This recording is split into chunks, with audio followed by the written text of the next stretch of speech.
Sa buhay Kristiyano, maganda man ang pakiramdam o hindi, maglingkod ka sa Panginoon. Sapagkat ang buhay mo ay hindi para sa iyo. Hindi mo na ito pagmamay-ari.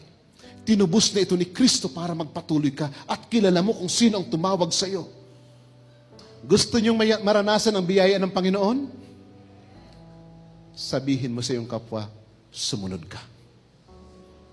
Sa pagsunod, nandoon ang biyaya ng Panginoon. Kapag ka naniwala ka na wala kang gift at hindi ka makakapaglingkod, maaaring pinananampalatayanan mo ang Panginoon ng kasinungalingan.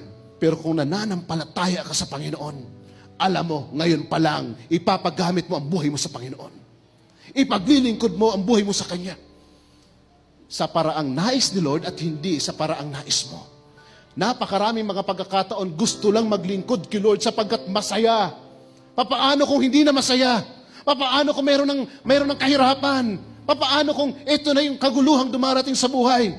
Maglingkod ka sa Panginoon sa paraang gusto ng Panginoon at hindi sa paraang gusto mo. The basis for having a ministry in the lives of others is having a personal trust in the Lord Jesus Christ and His Word. Wala kang ibang maaring sandalan kundi ang Panginoon, ang salita ng Diyos. Sa mga panahon ng kabiguan, panahon ng kahirapan, mga panahon na minsan maraming pressure sa paligid, maraming boses ka maririnig, manatili ka kay Kristo. No? And walk in obedience to Him. Ang hamon sa umagang ito, maglingkod.